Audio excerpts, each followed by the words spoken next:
Ladies and gentlemen, welcome back to another Wyatt's World Extra, and welcome back to another Wyatt's World list. I actually sent out a tweet last week asking for a bunch of recommendations, and this one came in that I thought would be a really fun video to make, and it's the top 10 things that make me nostalgic from my childhood. In other words, these are the top 10 things that I miss most or remember most about the 90s / early 2000s. And I already know what you're thinking. How old is this guy if you don't know? I am actually about to be 28. I don't look 28. But I was born in 1996, meaning I remember a decent amount of the very late 90s because my memory is crazy and I obviously remember my childhood in the early 2000s. And as far as I'm concerned, that might have been the best era of life I'll ever live. Real quick before we hop into it, don't forget to use code Wyatt's World on G Fuel or Prize Picks where you can save yourself a discount on any G Fuel products or match up to $100 of your first deposit. But that's all we got. Let's get into the video.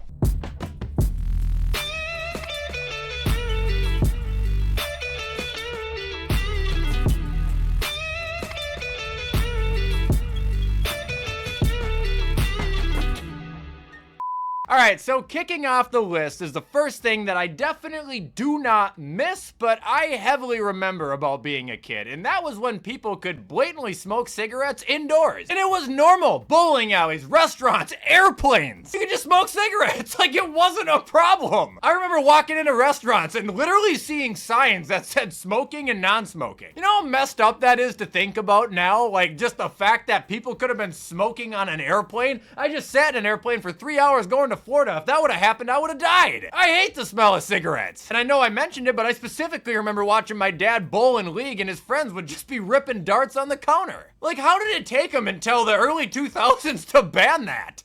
Next thing that makes me nostalgic, and it's something that I actually do kind of miss, and that's looking up the TV guide in the newspaper, because we didn't have a TV guide on the TV. We didn't have a cable box. It didn't exist back then. You had antenna cable, meaning if you wanted to know what was on TV, you either had to flip to the station and wait for it to scroll really slow, or you would check the newspaper that came in every Sunday. You'd have to look up the date, the time, and the program that was on. It was a whole big process, man. But it was fun because that was like a big part of your Sunday. Like, oh, what's gonna be on TV this week? What good movies are gonna be on TV this week? What games are gonna be on TV this week? Like, you legitimately had no idea. But now, I mean, at the blink of an eye or a click of a phone, we can know everything. Helpful? Maybe. But it's just another aspect of life that's been ruined by technology. It's just the funness of that. After that, we've got the big old fucking 2,000-pound plasma screen TVs. No, they weren't actually that heavy, but these things were tanks. Way back before the flat screen skinny TVs existed, there were plasma screens. These things sat on the ground, they were about 6 feet tall, had a huge speaker, and then obviously the big screen. But the things were about as wide as a Ford F-150, and anytime you had to move that thing, you needed the entire household. Best part about the plasma TV too, the absolute best part, is if you lived in Minnesota where it got really cold, if you had the TV pushed against the window and you'd turn it on, you'd literally have to wait for it to warm up to like see the picture normally. They stopped making plasmas for a very good reason, but I will always remember seeing them as a kid and just thinking, wow, whoever owns this is fucking loaded. Pretty sure they were a ton of money too. I don't know. We never had one of those. Now moving on, we got the Nintendo 64. The N64 is a console I will always hold very near and dear to me. That was the console that my dad had. That was the console that me and my brother grew up playing. And it was also my first console. Man, this thing was a ton of fun. Me and my brother would just play hours and hours and hours of Turok the Dinosaur Hunter, Mario Kart, Pokemon Stadium, well, practically just the mini games. But if you ask me right now, like, think of some childhood memories, think of some fun childhood memories. One of the first things that I would cycle to is me playing Nintendo 64 with my brother. That was the bread and butter of the house. That was the only time we weren't fighting until, well, we were fighting. That's why I always wear that N64 t-shirt. It's why I got a game in the display case. I just will always have a severe nostalgic connection with the N64. All right, next nostalgic thing I've got is the Land Before Time series. Did anybody else watch these movies? I loved them. We loved them. We watched them all the time on repeat on the VHS. We owned them all. We would buy them every year when they came out. Obviously, yeah, going back on it now, it's extremely kiddish. I don't think I could watch it anymore. But younger me absolutely loved those. I mean, if you're curious and haven't seen it or you have kids that you want to show it to, I would definitely recommend you check it out. It's just like a gang of kid dinosaurs who run into a new problem in every movie. You know, they'll be running from a T-Rex. Someone will be stealing their eggs. They'll have to go to the top of a mountain and get something to help heal someone. It's just something like that, you know, just super child-friendly yet entertaining movies. Moving on, we got house phones. Oh yeah, before the old cell phone was a thing, we had house phones. Can you imagine that? A world without cell phones? Like, yeah, it was crazy. To be honest, it was actually a lot better. The only way to contact someone was to go to the wall of your house, grab the phone, dial the number, and stand there and talk. I mean, later in life, wireless house phones were a thing, but the fact of the matter is, you had to be at home to use the phone. You'd be watching TV, and then all of a sudden you'd just hear...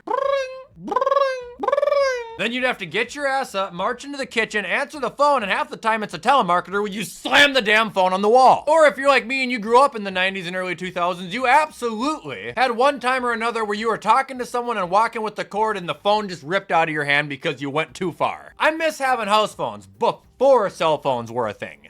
All right, moving on. This kind of ties with house phones, but we've got corded video game controllers. Now, some of the kids really aren't gonna understand the craziness behind this, but this didn't exist. Matter of fact, if it did, the controller needed about 6 batteries and a thing this big to plug into your PlayStation to try and read, and it was always a ton of input delay. Up until the Xbox 360 and PS3, which was like 2005, 2006, every controller that you played a game with had a cord on it. I mean, you'd be sitting in the most awkward positions to play games, but you didn't care. You'd be sitting 2 inches from the screen. You'd be sitting on the floor. You'd be sitting on the end of a couch. You'd be sitting on a coffee table, wherever the cord could reach. I mean, they had cord extenders at one point, so you could sit back further. Now, this is something I gotta admit, I don't really miss this. I mean, wireless controllers are flat out better in every way, shape, or form, but I do sometimes miss sitting with my buddies 4 inches from the screen, burning our eyes out trying to play each other in a game. Next up, we got the good old video stores. Now, these kind of exist. I see one every once in a while, and it's usually in a really small town. But video stores were literal stores where they would just have movies and video games for you to go and rent. This is before a Redbox was a thing. This is before Netflix. This is before Peacock, Hulu, any streaming service. Matter of fact, streaming services are the reason video stores don't exist anymore. Dude, they were amazing. That was like the top reward for me and my brother for behaving for a week in school. Every Friday, if we were okay, my dad would bring us to the video store, go pick up a couple movies and a game. This is why kids, I think, got to play so many games growing up, is because they had the option to just go and rent them for 99 cents. You didn't have to buy the fucking thing. You didn't have to download 70 gigs for a trial. Go to the store, pay $1, bring it home, the full game. Play it, bring it back. Simple, amazing. I will always miss those. Next up, we got, I don't recommend this, but I will always miss it, Ding Dong Ditch before Ring cameras were a thing. So you know how basically everybody, including myself, owns a Ring camera now because the world is just so bizarre and weird and unpredictable that, you know, a camera on your doorstep is basically a necessity. However, back in the 90s and early 2000s and any time before that, these weren't a thing. There wasn't always a camera on you. So what you'd do at night after it got dark with your friends, you'd go and ring doorbells, run like hell, hide, and watch the person freak out as they opened it. There was no bigger adrenaline rush than someone looking out into the bushes, seeing you, and then releasing their dog and you having to run. Or them getting in their car and you having to run. But it was okay because they didn't have a fucking camera 2 inches from your face to identify you. I miss the old doorbells, I really do, but at the same time, with how the world is today, I don't.